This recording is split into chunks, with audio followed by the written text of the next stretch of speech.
Hi, എൻ്റെ പേര് സിനിയ. നമ്മൾ ഇന്ന് കറന്റ് ഫാക്റ്റിലെ 5ാമത്തെ പാർട്ടിലേക്കാണ് പോകുന്നത്. ഈ 5ാമത്തെ പാർട്ടിൽ എന്താണ് പഠിക്കാനുള്ളതെന്ന് നമുക്ക് നോക്കാം. ഒന്നാമത്തെ ക്വസ്റ്റ്യൻ ആണ്. ഇതൊരു സ്പോർട്സുമായി ബന്ധപ്പെട്ട ഗെയിമുമായി ബന്ധപ്പെട്ടിട്ടുള്ള ഒരു ക്വസ്റ്റ്യൻ ആണ്.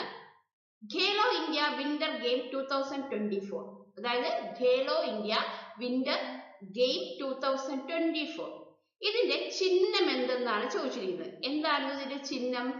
4 ഓപ്ഷൻസ് ഇവിടെ കൊടുത്തിട്ടുണ്ട്. അത് നോക്കിയ ടൈഗറിന്റെ ഒരു പേരെന്തായിരുന്നു? Sher in jungle. പിന്നെ സ്നോ ലിപ്പാർഡ്, അതായത് ഹിമപ്പുലി ഉണ്ടല്ലോ, ഹിമപ്പുലിയെ പറയുന്നത് ഷി. ഇനി പാണ്ഡായുടെ എന്താ പറയുന്നത്? ദക്കാട്. ഇനി പോളാർ ബിയറിന്റെ ഉജ്ജൽ. ഇതിൽ ഏതായിരുന്നു ഗെയിൽ ഇന്ത്യ വിന്റർ ഗെയിം 2024ന്റെ ചിഹ്നം? ഈ 4 എണ്ണത്തിൽ ഏതായിരുന്നു? സ്നോ ലിപ്പാർഡ് ആണ് കറക്റ്റ് ആൻസർ. ഷി അതാണ് അതിന്റെ ഒരു പേര്. സ്നോ ലിപ്പാർഡ് ആയിരുന്നു ഗെയിൽ ഇന്ത്യ വിന്റർ ഗെയിം 2024ന്റെ ചിഹ്നം. നോട്ട് ചെയ്യുക. ഓക്കെ, ഇനി ഇതിനെ കുറിച്ച് പറയുകയാണെങ്കിൽ ഫെബ്രുവരി 2 മുതൽ ഫെബ്രുവരി 6 വരെ ലഡാക്കിൽ വെച്ചിട്ടാണ് ഇത് ആദ്യമായിട്ട് നടക്കുന്നത്. ഫസ്റ്റ് ടൈം എവിടെയായിരുന്നു? ലഡാക്ക് ആണ്. ഫെബ്രുവരി 2 മുതൽ ഫെബ്രുവരി 6 വരെ. അത് കഴിഞ്ഞിട്ടാണ് ഫെബ്രുവരി 21 മുതൽ 25 വരെ ജമ്മു കാശ്മീരിലെ ജമ്മു കാശ്മീരിലെ ഗുൽമാർഗിൽ വെച്ച് രണ്ടാമത്തെ നടക്കുന്നത്. ഇതില് സൈന്യം എന്തായി? ഓവറോൾ ചാമ്പ്യനായി ഈ ഒരു ഗെയിം അവസാനിച്ചു. അപ്പോൾ ഇത് എന്താ ഇവിടെ നോട്ട് ചെയ്യേണ്ടത്? ഫസ്റ്റ് ടൈം എവിടെയായിരുന്നു? ലഡാക്കിലായിരുന്നു, ഫെബ്രുവരി 2 മുതൽ 6 വരെ. പിന്നീട് വന്നത് ഫെബ്രുവരി 21 മുതൽ 25 വരെയാണ്. അത് ഗുൽമർഗിലാണ്, ജമ്മു ആൻഡ് കാശ്മീരില്. അവിടെ വെച്ചത് കഴിയാനുണ്ടായത്. ഇനി നമുക്ക് രണ്ടാമത്തെ ക്വസ്റ്റ്യനിലേക്ക് പോവാം. രണ്ടാമത്തെ question, transparency international current perception Index 2023. ഈ പേരിൽ ചെറിയൊരു വലുതായിട്ട് തോന്നുന്നുണ്ട് അല്ലെ? Transparency International Corruption Perception Index 2023. ഇനി ഇതുമായി ബന്ധപ്പെട്ട എന്ത് ക്വസ്റ്റ്യൻ ആണെന്ന് നോക്കാം. ഇതില് ഈ ഒരു ഇൻഡെക്സിലെ ഏറ്റവും മുമ്പിൽ നിൽക്കുന്ന രാജ്യം ഏതാണ്? ഇതിൽ ഏത് രാജ്യമാണ് ഇതിന് മുമ്പിൽ നിൽക്കുന്നത് എന്നാണ് ചോദിച്ചിരിക്കുന്നത്. France, Italy, Singapore. ഇതിൽ ഏതായിരുന്നു മുന്നിൽ നിന്ന രാജ്യം? ഇതിലിപ്പോ തരുന്ന എല്ലാം ഏഷ്യൻ കൺട്രി ആവണമെന്നൊന്നുമില്ല കേട്ടോ. അതും കൂടെ നമുക്ക് ഒന്ന് നോട്ട് ചെയ്യാം. ഏഷ്യൻ കൺട്രി അല്ലേ അല്ലെങ്കിൽ ആണോ അങ്ങനെയുള്ള ഡൗട്ട്സുകളൊന്നും നമ്മൾ ചിന്തിക്കേണ്ട. ഇനി ഇതിൽ ഏതാണെന്ന് നോക്കാം. ഏഷ്യൻ കൺട്രി ഏതാണ്? അതിൽ Transparency International Corruption Perception Index 2023 നേടിയത് ഏത് കൺട്രിയാണ്? നിങ്ങൾ നോട്ട് ചെയ്യുക. ഏത് കൺട്രിയാണ്? സിംഗപ്പൂർ ആണ്. സിംഗപ്പൂർ ഏഷ്യൻ കൺട്രിയാണ്. ഇന്ത്യയുടെ റാങ്ക് എത്രയാണ്? 150 കൺട്രീസുകൾ ഉണ്ടായിരുന്നു ഈ കറപ്ഷന്റെ. അതായത് കറപ്ഷൻ എന്ന് പറഞ്ഞാൽ അഴിമതിരഹിതം എന്നാണ് ഉദ്ദേശിക്കുന്നത്. അതായത് അഴിമതിരഹിതമായിട്ടുള്ള ഒരു ഇൻഡെക്സ്, അത് 2023 ഏഷ്യൻ കൺട്രി ഇതിൽ ഏതാണ് എന്നാണ് ചോദിച്ചിരിക്കുന്നത്. വന്ന ഏഷ്യൻ കൺട്രി ഏറ്റവും മുമ്പിൽ നിന്നത് ഏതിനാണെന്നാണ് ചോദിക്കുന്നത്. അത് സിംഗപ്പൂരാണ്. കൂടാതെ നമ്മൾ ഇന്ത്യയെ കുറിച്ച് പറയുകയാണെങ്കിൽ ഇന്ത്യയുടെ റാങ്ക് 93ാമത്തെ റാങ്ക് ആയിരുന്നു. 180-ൽ 93ാമത്തെ റാങ്ക് ആയിരുന്നു ഇന്ത്യക്ക് കിട്ടിയിരുന്നത്. ഇനി പെർസെപ്ഷൻ ഇൻഡെക്സ് 2023 കുറിച്ച് നമുക്കൊന്ന് ചെറുതായിട്ട് പറയാം. ഇതില് എന്തൊക്കെ ഇമ്പോർട്ടൻസ് ആണ് ഉള്ളത്? അതിൽ നമ്മൾ ഒരു കാര്യം പറഞ്ഞു, 180 രാജ്യങ്ങളിൽ ഇന്ത്യയുടെ സ്ഥാനം 93 ആണെന്ന് പറഞ്ഞു. ഇതില് 2022 മുതൽ, അതായത് 2022 മുതൽ ആ ഒരു കണക്കിൽ 2022 ഇന്ത്യയുടെ സ്ഥാനം 85 ആയിരുന്നു. 2022 85 ആയിരുന്നു. പിന്നെ അത് 93ലേക്ക് മാറുകയാണ് ഉണ്ടായത്. 2022 എന്തായിരുന്നു? 85 ആയിരുന്നു സ്ഥാനം. 2023 ആയപ്പോൾ അത് 93ലേക്ക് മാറാണ് ഉണ്ടായത്. അതായത് പിന്നോട്ട് പോകാറാണ് ചെയ്തത്. 8 പ്ലേസുകൾക്ക് പിന്നിലേക്കാണ് ഇന്ത്യ പോയത്. ടോപ്പ് 3 കൺട്രീസ് ഏതൊക്കെയാണ്? ഡെൻമാർക്ക്, ഫിൻലാൻഡ്, അതുകൂടാതെ വരുന്ന ഏത് കൺട്രിയാണ്? ന്യൂസിലാൻഡ്. ടോപ്പ് 3ൽ വരുന്നത്, അതായത് ആദ്യം ഡെൻമാർക്ക് വരും, പിന്നെ ഫിൻലാൻഡ് വരും, പിന്നെ വരും. അങ്ങനെയായിരുന്നു ഓർഡറിൽ വന്നത്. അപ്പൊ ഇവിടെ നോട്ട് ചെയ്യേണ്ട കാര്യം, 2022 നമുക്ക് 85ാമത്തെ സ്ഥാനമായിരുന്നെങ്കിൽ 2023 വന്നപ്പോൾ അത് 93ാമത്തെ സ്ഥാനമായി. ടോപ്പ് ലിസ്റ്റ് എടുത്താൽ കൺട്രീസിൽ ആദ്യം വരുന്ന ഡെൻമാർക്കാണ്, പിന്നെ ഫിൻലാൻഡ്, പിന്നെ ന്യൂസിലാൻഡ്. ഇനി ബോട്ടം താഴെ നിന്ന് എടുത്താൽ ആദ്യം വരുന്നത് എവിടെയാണ്? സൊമാലിയാണ് വരുന്നത്, പിന്നെ വെനിസ്വലയും വരുന്നുണ്ട്. അതെ, താഴെ നിന്ന് വരാണെങ്കിൽ താഴെ നിന്ന് വരുമ്പോൾ ഏതൊക്കെയാണ് വരുന്നത്? സൊമാലിയും വെനസ്വലയാണ് വരുന്നത്. ബോട്ടത്തിൽ നിന്ന് നോക്കുമ്പോൾ. ടോപ്പിൽ നിന്ന് നമ്മൾ നോക്കുമ്പോൾ ഡെൻമാർക്ക്, ഫിൻലാൻഡ്, ന്യൂസിലാൻഡ്.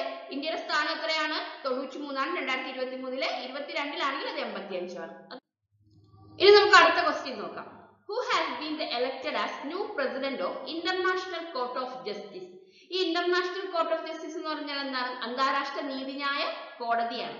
അതിന്റെ പുതിയ ന്യൂ പ്രസിഡന്റ് ആരാണെന്നാണ് ചോദിച്ചിരിക്കുന്നത്. 3 ഓപ്ഷൻസ് നമുക്ക് തന്നിട്ടുണ്ട്. അരുന്ധതി റോയ്, ജോൺ ഡോണോക്ക്, പിന്നെ നവാഫ് സലാം. ഇതിൽ ആരായിരുന്നു ഇന്റർനാഷണൽ കോർട്ട് ഓഫ് ജസ്റ്റിസിന്റെ ന്യൂ പ്രസിഡന്റ് ആയിട്ട് എലക്ട് ചെയ്ത വ്യക്തി?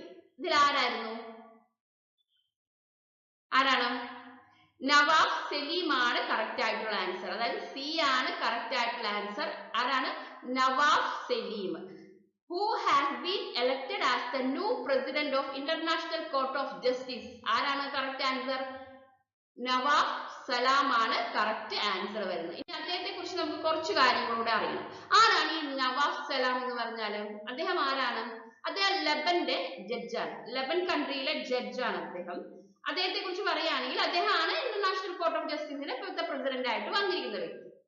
ഐക്യരാഷ്ട്രസഭയുടെ ജനറൽ അസംബ്ലിയും ജനറൽ കൗൺസിലും ചേർന്ന് 9 വർഷത്തേക്ക് തെരഞ്ഞെടുക്കപ്പെടുന്ന 15 ജഡ്ജിമാരാണ് അന്താരാഷ്ട്ര നീതിന്യായ കോടതിയിലുള്ളത്. ഈ ഒരു പോയിന്റ് ആണ് ഞാൻ ഈ പറഞ്ഞത്. അതായത് ഐക്യരാഷ്ട്രസഭയുടെ ആരൊക്കെയാണ്? യുണൈറ്റഡ് നേഷണലിന്റെ ജനറൽ അസംബ്ലിയും സെക്യൂരിറ്റി കൗൺസിലും കൂടെ ചേർന്നിട്ടാണ് 9 വർഷത്തേക്ക് തെരഞ്ഞെടുക്കപ്പെടുന്ന 15 ജഡ്ജസ്. എത്ര ജഡ്ജസ് ഉണ്ടാവും? 15 ജഡ്ജസ് ഉണ്ടാവും. എത്ര വർഷത്തേക്കാണ്? 9 വർഷത്തേക്കാണ് തെരഞ്ഞെടുക്കുന്നത്. ഈ 9 വർഷത്തേക്ക് തെരഞ്ഞെടുക്കപ്പെട്ട 15 ജഡ്ജസ് അടങ്ങുന്ന ഒരു കോർട്ടാണ് ഇന്റർനാഷണൽ കോർട്ട് ഓഫ് ജസ്റ്റിസ്. അതിന്റെ പ്രസിഡന്റ് ആണ് ആര്? നവാഫ് സലാം. അദ്ദേഹം ലബന്റെ ജഡ്ജാണ്. ലബൻ കൺട്രിയിലെ ജഡ്ജാണ്. ഇവിടുത്തെ ഒഫീഷ്യൽ ലാംഗ്വേജ് എന്താണ്? ഇംഗ്ലീഷും ഫ്രഞ്ചും ആണ്. അതായത് ഈ ഒരു ഇന്റർനാഷണൽ കോർട്ട് ഓഫ് ജസ്റ്റിസിന്റെ ലാംഗ്വേജ് ചോദിച്ചാൽ അത് ഇംഗ്ലീഷും ഫ്രഞ്ചും ആണ്. കൂടാതെ നമുക്ക് ഇന്ത്യയിൽ നിന്നും ഒരാളുണ്ട്, അതുകൂടെ നമ്മൾ പറയണം അല്ലെ. ദൽവീർ ഭണ്ഡാരി, അതായത് ദൽവീർ ഭണ്ഡാരി എന്ന് പറഞ്ഞ ഒരു ഇന്ത്യൻ ജഡ്ജും ഈ ഇന്റർനാഷണൽ കോർട്ട് ഓഫ് ജസ്റ്റിസിലുണ്ട്. ആ കോർട്ടിന്റെ ആ ഒരു പാനലിലുണ്ട്. ആരാണ്? അദ്ദേഹത്തിന്റെ പേരെന്താണ്? ദൽവീർ ഭണ്ഡാരി. ദൽവീർ ഭണ്ഡാരി എന്ന് പറഞ്ഞ വ്യക്തിയും കൂടെ ഈ ഒരു ഇന്റർനാഷണൽ കോർട്ട് ഓഫ് ജസ്റ്റിസിന്റെ ആ ഒരു പാനലിലുണ്ട്. എത്ര ജഡ്ജസ് ഉണ്ട്? 15 പേരുണ്ട്. 9 വർഷത്തേക്കാണ് ഇവരെ തെരഞ്ഞെടുക്കുന്നത്. ആരൊക്കെ കൂടിയാണ് ചേർന്ന് തെരഞ്ഞെടുക്കുന്നത്? ജനറൽ അസംബ്ലിയും സെക്യൂരിറ്റി കൗൺസിലും. അതെല്ലാം യുഎന്റെ കീഴിൽ വരുന്ന അവരാണ്. അവർ ഈ 2 ടീംസും കൂടെ ചേർന്നിട്ടാണ് ഈ ഒരു ഇന്റർനാഷണൽ കോർട്ട് ഓഫ് ജസ്റ്റിസിലേക്കുള്ള ജഡ്ജസിനെ എന്ത് ചെയ്യുന്നത്? സെലക്ട് ചെയ്യുന്നത്. 15 പേരുണ്ടാവും അതിനകത്ത്. അടുത്ത ക്വസ്റ്റ്യനിലേക്ക് നമുക്ക് പോവാം. അടുത്തിടെയായിട്ട് പാകിസ്ഥാന്റെ ഒരു പ്രൊവിൻസിലേക്ക് ഒരു ചീഫ് മിനിസ്റ്റർ വന്നിരുന്നു. അതൊരു വുമൺ ആയിരുന്നു. ആരാണത് എന്നാണ് ചോദിച്ചിരിക്കുന്നത്. അതായത് അടുത്തിടെ പാകിസ്ഥാനിൽ ഒരു പ്രവിശ്യയിലേക്ക് അല്ലെങ്കിൽ ഒരു പ്രൊവിൻസിലേക്ക് ആദ്യത്തെ വനിതാ മുഖ്യമന്ത്രി വന്നിരുന്നു. അവരാരാണ് എന്നാണ് ചോദിച്ചിരിക്കുന്നത്. 3 ഓപ്ഷൻസ് ഇവിടെ തന്നിട്ടുണ്ട്. ഈ 3 ഓപ്ഷൻസിൽ ഒരാളായിരുന്നു അവിടുത്തെ മിനിസ്റ്റർ. എന്ത് മിനിസ്റ്റർ ആയിരുന്നു? Chief minister. സാധാരണ മിനിസ്റ്റർ അല്ല, മുഖ്യമന്ത്രി തന്നെയായിരുന്നു. ആരാണെന്നാണ് ചോദിച്ചിരിക്കുന്നത്. ബനസീർ ഭൂട്ടോ ആണോ? മറിയം നവാസ് ആണോ? അസ്മ റബ്ബാനി ഗാർ ആണോ? ഇതിൽ ആരായിരുന്നു കറക്റ്റ് ആയിട്ടുള്ള answer? Recent become the first ever woman chief minister of province in Pakistan. ആരൊക്കെയാണ് ഓപ്ഷൻസിൽ കൊടുത്തിരിക്കുന്നത്? ബനസീർ ഭൂട്ടോ, മറിയം നവാസ്, അസ്മ റബ്ബാനി ഗാർ. ഇതിൽ ആരായിരുന്നു കറക്റ്റ്? ആരാണ്? മറിയം നവാസ് ആണ് കറക്റ്റ് ആയിട്ടുള്ള ആൻസർ. ആരാണ് ഈ മറിയം നവാസ്? നവാസ് ഷെരീഫിനെ കുറിച്ച് കേട്ടിട്ടുണ്ടോ? അത് കേട്ടിട്ടുണ്ടാവും നിങ്ങൾ അല്ലെ. ന്യൂസുകളിലൊക്കെ ഒരുപാട് പ്രാവശ്യം കേൾക്കുന്ന ഒരു പേരായിരുന്നു നവാസ് ഷെരീഫ്.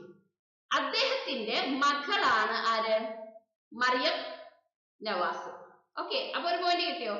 അദ്ദേഹത്തിന്റെ, അതായത് നവാസ് ഷെരീഫിന്റെ മകളാണ് മറിയം നവാസ്. അദ്ദേഹത്തിന്റെ ആ മകളാണ് ഈ ഒരു ചീഫ് മിനിസ്റ്റർ ആയിട്ട് വരുന്നത്. അതായത് പാകിസ്ഥാന്റെ ഒരു പ്രൊവിൻസിലെ ഒരു ചീഫ് മിനിസ്റ്റർ ആയിട്ട് വരുന്നത്. ആദ്യത്തെ വനിതയാണ്. ഇത് എവിടെയാണ് വരുന്നത്? അതായത് ഇദ്ദേഹം ആരാണ് അതുകൊണ്ട് നമുക്ക് പറയണോ? ഈ നവാസ് ഷെരീഫ് ആരാണ്? പേര് കേട്ടിട്ടുണ്ട് എന്നല്ലാതെ അദ്ദേഹം ആരാണെന്ന് കൂടെ അറിയാമോ? അദ്ദേഹം ആരായിരുന്നു? പ്രൈം മിനിസ്റ്റർ ആയിരുന്നു. അതായത് പാകിസ്ഥാന്റെ ഫോർമർ പ്രൈം മിനിസ്റ്റർ ആയിരുന്നു. 3 പ്രാവശ്യത്തോളം പാകിസ്ഥാന്റെ പ്രൈം മിനിസ്റ്റർ ആയിട്ട് സേവനം അനുഷ്ഠിച്ചിട്ടുള്ള ഒരു വ്യക്തി, അല്ലെങ്കിൽ സേവനം കൊടുത്തിട്ടുള്ള ഒരു വ്യക്തിയാണ് നവാസ് ഷെരീഫ്. അദ്ദേഹത്തിന്റെ മകളാണ് മറിയം നവാസ്. ഈ മറിയം നവാസ് എവിടുത്തെ ചീഫ് മിനിസ്റ്റർ ആയിരുന്നു? അതും കൂടെ നമുക്ക് നോക്കണം. എവിടത്തെ ആയിരുന്നു?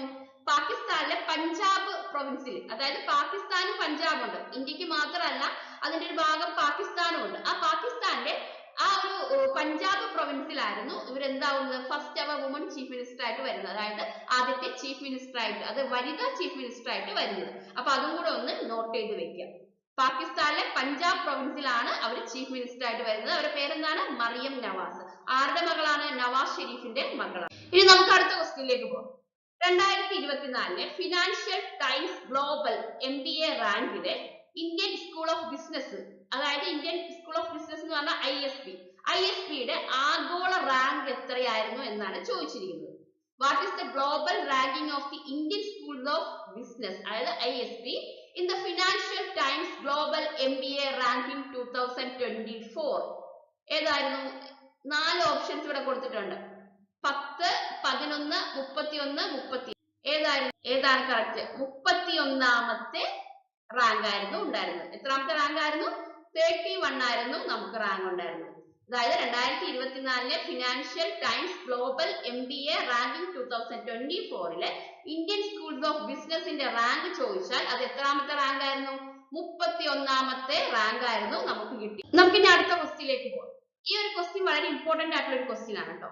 അതായത് പേപ്പർലെസ് വിസ ഫസ്റ്റ് ഇഷ്യൂ ചെയ്ത കൺട്രി ഏതാണെന്നാണ് ചോദിച്ചിരിക്കുന്നത്. അത് യൂറോപ്യൻ യൂണിയൻ കൺട്രിയാണ്. അതായത് കടലാസ് രഹിത വിസ ആദ്യമായിട്ട് നൽകിയ യൂറോപ്യൻ യൂണിയനിലെ ഒരു രാജ്യം ഏതെന്നാണ് ചോദിച്ചിരിക്കുന്നത്. Italy, France, Spain. ഇതിൽ ഏത് രാജ്യമാണ് ആദ്യമായിട്ട് പേപ്പർലെസ് വിസ എന്ന് പറഞ്ഞ ഒരു പേപ്പറിലാണ് തരുന്നത്. ആ പേപ്പർലെസ് ആയിട്ടുള്ള ഒരു വിസ പ്രൊവൈഡ് ചെയ്തത് ഇതിൽ ഏത് കൺട്രിയാണ്? Italy, France, Spain. ഇതിലൊരു കൺട്രിയാണ്. ഏത് കൺട്രിയാണ്? ഫ്രാൻസ് ആണ് കറക്റ്റ് ആയിട്ടുള്ള ആൻസർ. ഫ്രാൻസ് ആണ് പേപ്പർലെസ് വിസ പ്രൊവൈഡ് ചെയ്തിട്ടുള്ള യൂറോപ്യൻ യൂണിയനിലുള്ള കൺട്രി. യൂറോപ്യൻ യൂണിയൻ കൺട്രിയാണ് ഫ്രാൻസ്. ഫ്രാൻസ് ആണ് ആദ്യമായിട്ട് first to issue paperless visa. Okay, ഇനി നമുക്ക് അടുത്ത ക്വസ്റ്റ്യനിലേക്ക് പോവാം. അടുത്ത ക്വസ്റ്റ്യൻ വളരെ ഇമ്പോർട്ടന്റ് ആയിട്ടുള്ള ഒരു ക്വസ്റ്റ്യൻ ആണ്. ഇന്ത്യൻ ആർമിയുടെ മൊബൈൽ ബ്രിഡ്ജ് സിസ്റ്റം ആയിട്ടുള്ള സർവത്ര അത് ആരാണ്, ഏത് സംഘടനയാണ് ക്രാഫ്റ്റ് ചെയ്തിരിക്കുന്നത് എന്നാണ് ചോദിച്ചിരിക്കുന്നത്. അതായത് ഇന്ത്യൻ ആർമിയുടെ മൊബൈൽ ബ്രിഡ്ജ് സിസ്റ്റം ആയിട്ടുള്ള സർവത്ര രൂപകൽപ്പന ചെയ്തത് ഏത് സംഘടനയാണെന്നാണ് ചോദിച്ചിരിക്കുന്നത്. 3 ഓപ്ഷൻസ് നമുക്ക് തന്നിട്ടുണ്ട്. Armament and combat engineering system, Indian Space Research Organisation ISRO, പിന്നെന്താണ് അടുത്തെന്താണ്? Armoured vehicle Nigam limited, Avani എന്ന് നമുക്ക് പറയാം. ഇതിലെ ആരാണ് ഇന്ത്യൻ ആർമിയുടെ മൊബൈൽ ബ്രിഡ്ജ് സിസ്റ്റം ആയിട്ടുള്ള സർവത്ര ക്രാഫ്റ്റ് ചെയ്ത ഓർഗനൈസേഷൻ? ഏതാണ് കറക്റ്റ് ആൻസർ? ഷോർട്ട് ആയിട്ട് നമുക്ക് തരാം കേട്ടോ.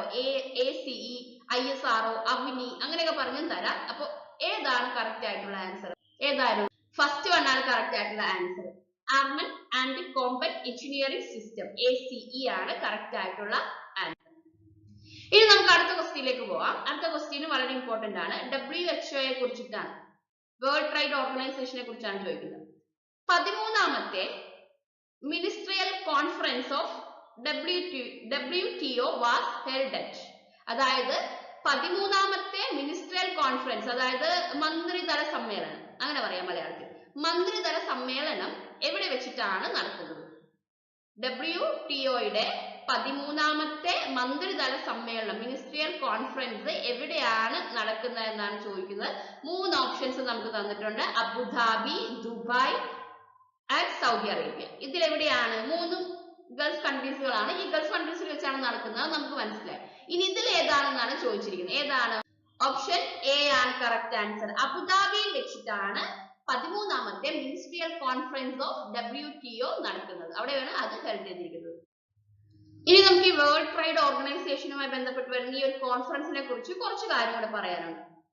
WTRO എന്ന് പറഞ്ഞാൽ വേൾഡ് ട്രേഡ് ഓർഗനൈസേഷൻ ആണ്. അതിന്റെ 13ാമത്തെ മിനിസ്ട്രിയൽ കോൺഫറൻസ് MC30 അബുദാബിയിൽ വെച്ച് നടക്കുന്നത്. അത് എവിടെയാണ്? യുണൈറ്റഡ് അറബ് എമിറേറ്റിലുള്ള അബുദാബിയിൽ വെച്ച് നടക്കുന്നത്. 2024 നടക്കുന്നത്. ഫെബ്രുവരി 26 മുതൽ 29 വരെയാണ് നടക്കുന്നത്. അതായത് ഫെബ്രുവരി 26 മുതൽ 29 വരെ അബുദാബിയിലാണ്, യുണൈറ്റഡ് അറബ് എമിറേറ്റിലുള്ള അബുദാബിയിൽ വെച്ചിട്ടാണ് 13ാമത്തെ മിനിസ്ട്രിയൽ കോൺഫറൻസ് നടക്കുന്നത്. അത് ആരാണ് നടത്തുന്നത്? വേൾഡ് ട്രേഡ് ഓർഗനൈസേഷൻ ആണ്. ഇനി മിനിസ്ട്രിയൽ കോൺഫറൻസിന് ഒരു പ്രത്യേകത ഉണ്ട്. അതൊരു ഹയസ്റ്റ് ഡിസിഷൻ മേക്കിംഗ് ബോഡിയാണിത്. അതായത് ഒരു 2 ഇയേഴ്സിലേക്ക് വേണ്ടിയിട്ടുള്ള, അതായത് ഓരോ 2 വർഷം കൂടുമ്പോഴാണ് ഇത് ചേരുന്നത്. അതുകൊണ്ട് തന്നെ ഓരോ ഒത്തുചേരലിലും ഒരു 2 വർഷത്തേക്ക് വേണ്ടിയിട്ടുള്ള ഡിസിഷൻ മേക്ക് ചെയ്യുകയാണ് ഇതിന്റെ ജോലി. അതാണ് ഇതിന്റെ ഒരു പ്രത്യേകത. അതായത് ഹയസ്റ്റ് ഡിസിഷൻ മേക്കിംഗ് ബോഡിയാണ് ഇത്, ഈ ഒരു മിനിസ്ട്രിയൽ കോൺഫറൻസ് എന്ന് പറഞ്ഞാൽ. അതായത് 2024 നടന്നു ഫെബ്രുവരി 26 മുതൽ 29 വരെ അബുദാബിയിൽ വെച്ചിട്ട്, അതായത് യുണൈറ്റഡ് അറബ് എമിറേറ്റിൽ വെച്ച് നടന്നു. അത് എത്രാമത്തെ ആയിരുന്നു? 13ാമത്തെ മിനിസ്ട്രിയൽ കോൺഫറൻസ് ആണ്. MC30 എന്ന് അതിനെ ഷോർട്ട് ആയിട്ട് പറയും. ആരാ നടത്തുന്നത്? വേൾഡ് ട്രൈഡ് ഓർഗനൈസേഷൻ WTO ആണ് അത് നടത്തുന്നത്. അതും കൂടെ നോട്ട് ചെയ്ത് വെക്കുക. ഇനി നമുക്ക് അടുത്ത ക്വസ്റ്റ്യനിലേക്ക് പോവാം. അടുത്ത ക്വസ്റ്റ്യൻ എന്ന് വെച്ചാൽ ഛത്രപതി ശിവാജി മഹാരാജ് ജയന്തി. ഛത്രപതി ശിവാജി മഹാരാജ് ജയന്തി സെലിബ്രേറ്റ് ചെയ്യുന്നത് എല്ലാ വർഷവും ഉണ്ട്. പക്ഷെ അത് ഏത് ദിവസമാണ്? On which date is Chhatrapati Shivaji Maharaja Jayanti celebrate every year? January 20 ആണോ, ഫെബ്രുവരി 19 ആണോ, മാർച്ച് 18 ആണോ? ഇതിൽ ഏതാണ് കറക്റ്റ് ആയിട്ടുള്ള ആൻസർ?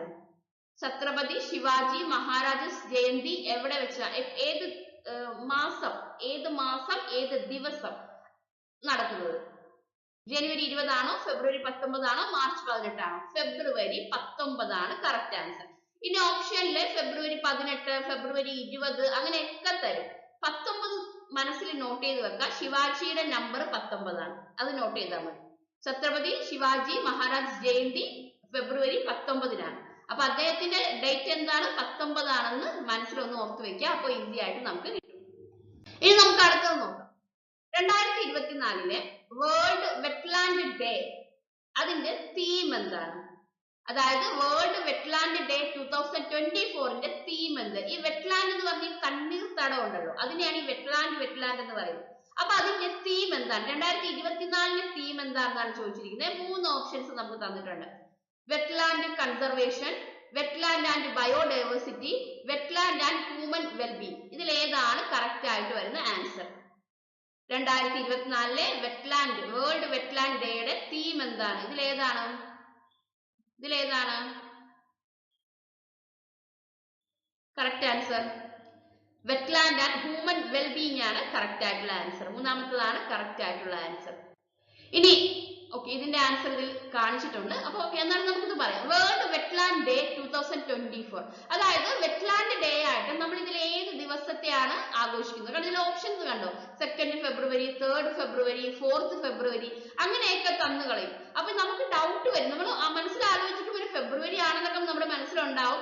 ഡേറ്റ്സ് ഒക്കെ നമുക്കൊന്ന് ഊഹിച്ച് 2nd ഡേ ആണെന്നൊക്കെ ആലോചിച്ച് വെക്കും. നമ്മുടെ കഷ്ടകാലത്തിന് ആദ്യം ഒരു 3, 4, 5 ഒക്കെ തരും. സെയിം ഈ മന്ത് തന്നെ തരും. അപ്പൊ നമുക്ക് ഡൗട്ട് ആവും. അപ്പൊ അതുകൊണ്ട് തന്നെ നോട്ട് ചെയ്യുക, വെറ്റ്ലാൻഡ് 2-ാം തീയതിയാണ്. വെറ്റ്ലാൻഡ് വരുന്നത് 2-ാം തീയതിയാണെന്ന് മനസ്സിലാലോചിക്കുക. അപ്പൊ വെറ്റ്ലാൻഡ് ഡേ 2024 എപ്പോഴാണ്? World wetland 2024 2nd ഫെബ്രുവരിയിലാണ്. അതൊന്ന് നോട്ട് ചെയ്ത് വെക്കുക. 2nd ഫെബ്രുവരിയിലാണ് വേൾഡ് വെറ്റ്ലാൻഡ് ഡേ വരുന്നത്.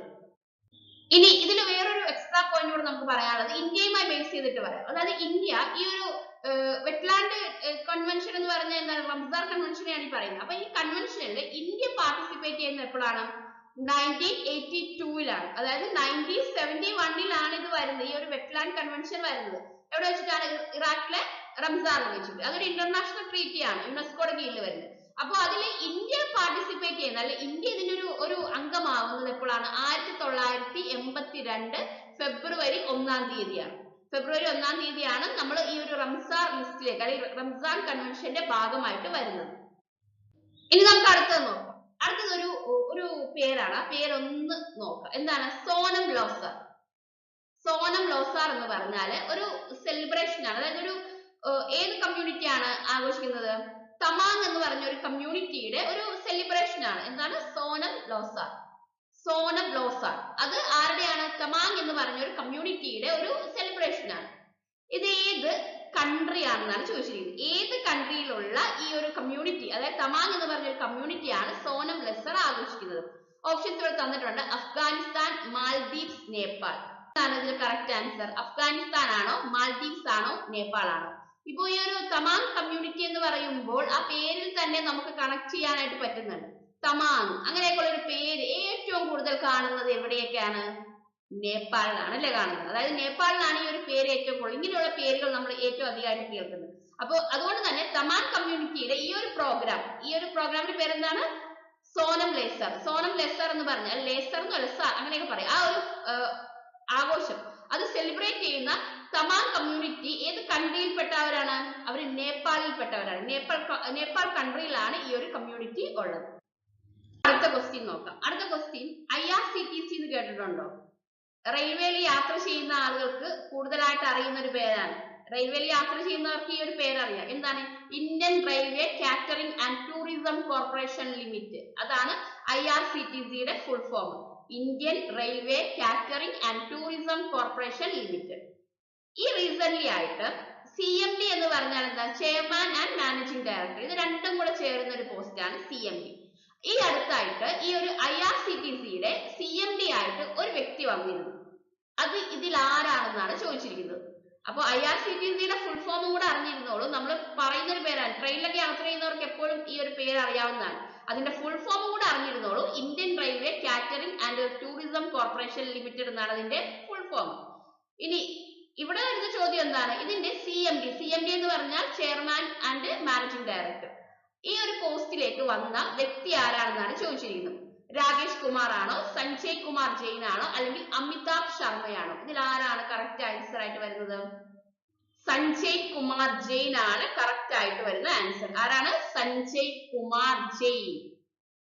അടുത്തൊരു ഇമ്പോർട്ടന്റ് ആയിട്ടുള്ള ഒരു പോയിന്റ് ആണ്. വളരെ ഇമ്പോർട്ടന്റ് ആയിട്ടുള്ള ഒരു പോയിന്റ് ആണ്. RBIയുമായി ബന്ധപ്പെട്ട് വരുന്ന ഒരു പോയിന്റ് ആണ്.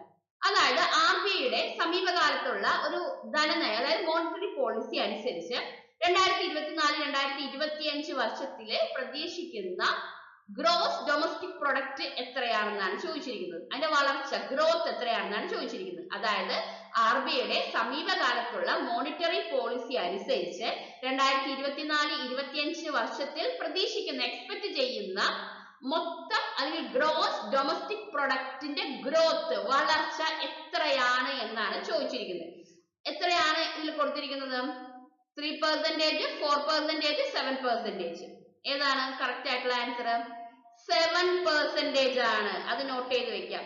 ഒന്നും കൂടെ പറയാണ്. What is the projected gross domestic product growth for the year 2024-25 according to the recent monetary policy of RBI.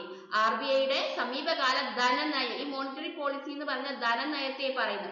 ഈ ധനനയം അനുസരിച്ച് ഈ മൊത്തം വരുന്ന ആഭ്യന്തര ഉൽപ്പന്നമാണ് ഈ പറയുന്നത്. അത് ഗ്രോസ് ഡൊമസ്റ്റിക് പ്രൊഡക്റ്റ് ആണ്. അതിന്റെ ഗ്രോത്ത് 2024-25 എത്രയാണ് എക്സ്പെക്ട് ചെയ്യുന്നത്? 7% ആണ് എക്സ്പെക്ട് ചെയ്യുന്നത്. അതിനോട് ഇനി നമുക്ക് അടുത്ത ക്വസ്റ്റ്യനിലേക്ക് പോവാം. ഈ ക്വസ്റ്റ്യൻ വളരെ ഇമ്പോർട്ടന്റ് ആയിട്ടുള്ള ഒരു ക്വസ്റ്റ്യൻ ആണ് കേട്ടോ. 2028 ഒളിമ്പിക്സ് ഇനി നടക്കാൻ പോവാണ്. അപ്പൊ അതുവരെ ഇന്ത്യൻ ഒളിമ്പിക് അസോസിയേഷനുമായി ചേർന്ന് അതിന്റെ ഒരു മെയിൻ സ്പോൺസർ ആയിട്ട് പ്രവർത്തിക്കുന്ന വ്യക്തി ആരാണ്, അല്ലെങ്കിൽ അത് ഏത് സംഘടനയാണ്, ഏത് ഗ്രൂപ്പാണെന്ന് ചോദിക്കുന്നുണ്ട്. അതായത് 2028 ഒളിമ്പിക്സ് വരെ ഒരു പ്രധാന മെയിൻ സ്പോൺസർ ആയിട്ട് അടുത്തിടെയായിട്ട് ഒരു ഇന്ത്യൻ ഒളിമ്പിക് അസോസിയേഷനുമായി സഹകരിച്ച ഒരു ഗ്രൂപ്പ് ഉണ്ട്. അതാരാണെന്നാണ് ചോദിച്ചിരിക്കുന്നത്. SBI ആണോ, BPCL ആണോ, Paytm ആണോ? ആരാണ് ആ ഒരു സംഘടന? Paytm അല്ല, SBIയും അല്ല, BPCL ആണ് കറക്റ്റ് ആയിട്ടുള്ള ആൻസർ. അത് നോട്ട് ചെയ്ത് വെക്കുക. 2028 ഒളിമ്പിക്സ് നടക്കുന്നത് വരെ ഒളിമ്പിക് അസോസിയേഷൻ, ഇന്ത്യൻ ഒളിമ്പിക് അസോസിയേഷനുമായി ചേർന്ന് പ്രവർത്തിക്കുന്ന മെയിൻ സ്പോൺസർ ആണ് അത്. ഇനി നമുക്ക് അടുത്ത ക്വസ്റ്റ്യനിലേക്ക് പോകാം. അടുത്ത ക്വസ്റ്റ്യൻ നമ്മൾ പറയുന്നത് പാരീസ് ഒളിമ്പിക്കിനെ കുറിച്ചിട്ടാണ്. പാരീസിലെ ഒളിമ്പിക്സിൽ ഇന്ത്യൻ ടീമിനെ നയിക്കാനായിട്ട് ഇവരിൽ ആരാണ് വരുന്നത് എന്നാണ് ചോദ്യം. അതായത് PV സിന്ധു ആണോ, നീരജ് ചോപ്രയാണോ, അല്ലെങ്കിൽ ശ്രീവാസ്തവയാണോ, അല്ലെങ്കിൽ ആദേശ് ആണോ? ഇന്ത്യൻ ടീമിനെ പാരീസ് ഒളിമ്പിക്കില് നയിക്കുന്നത്, ലീഡ് ചെയ്യാൻ വേണ്ടിയിട്ട് സെലക്ട് ചെയ്തത് ഇവരിൽ ആരാണെന്നാണ് ചോദ്യം. വളരെ ഇമ്പോർട്ടന്റ് ആയിട്ടുള്ള ഒരു ചോദ്യം തന്നെയാണ്. ആരാണ്?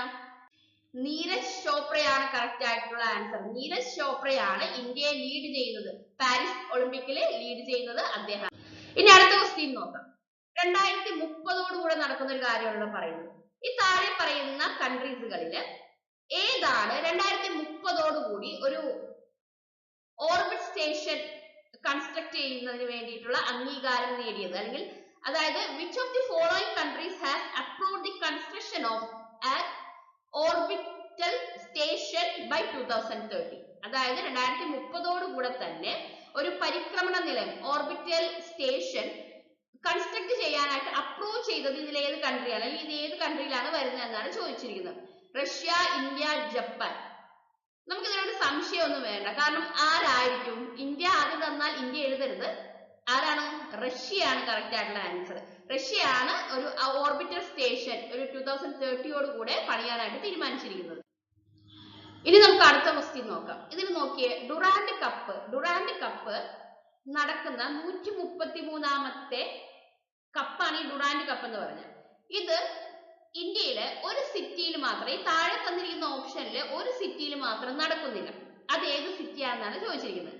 ക്വസ്റ്റ്യൻ നോക്കാൻ നോട്ട് ബീൻ സെലക്ടഡ് എന്നാണ്. അതായത് ഇനി താഴെ പറയുന്ന ഏതൊക്കെ നഗരങ്ങളാണ് 133ാമത്തെ ഡുറാൻഡ് കപ്പിൽ ആതിഥേയം വഹിക്കാൻ തിരഞ്ഞെടുക്കപ്പെടാത്തത്? ഇതിൽ ഏത് സിറ്റി ആണെന്നാണ് ചോദിച്ചിരിക്കുന്നത്. കൊച്ചിനാണോ, ഷില്ലോങ് ആണോ, ജംഷഡ്പൂർ ആണോ, കൊൽക്കട്ടയാണോ? കൊൽക്കട്ട കറക്റ്റ് ആണ്. കൊൽക്കട്ടയിൽ നടക്കുന്നുണ്ട്, ജംഷഡ്പൂരിലും നടക്കുന്നുണ്ട്, ഷിംലോങ്ങിലും നടക്കുന്നുണ്ട്. പക്ഷെ കൊച്ചിയിൽ ഇത് നടക്കുന്നില്ല. അപ്പൊ കറക്റ്റ് ആൻസർ എന്താണ്? കൊച്ചിയാണ്. കാരണം ഇവിടെ ചോദിച്ചിരിക്കുന്ന ചോദ്യം എന്താണ്? നോട്ട് ബീൻ സെലക്ടഡ് എന്നാണ്. നോട്ട് എന്ന് പറഞ്ഞ വേർഡ് അവിടെ വന്നിട്ടുണ്ട്, അപ്പോ ഉത്തരം മാറി അല്ലെ? നോട്ട് എന്ന് പറഞ്ഞ ഒരു കാര്യം അവിടെ വന്നത് കൊണ്ട് തന്നെ ഇതിന് ഉത്തരം മാറി. അപ്പൊ അത് നോട്ട് ചെയ്ത് വെക്കണം. ഇനി നമുക്ക് അടുത്ത ക്വസ്റ്റ്യനിലേക്ക് പോവാം. ഈ താഴെ പറയുന്ന ഏത് കൺട്രിയിലാണ്, ഏത് രാജ്യത്താണ് ലോകത്തിലെ ഏറ്റവും പഴക്കമുള്ള ഓൾഡസ്റ്റ് ആയിട്ടുള്ള ഗുഹാചിത്രം കേവ് പെയിന്റിംഗ് കണ്ടുപിടിച്ചത്, ഡിസ്കവേർഡ് ചെയ്തത്?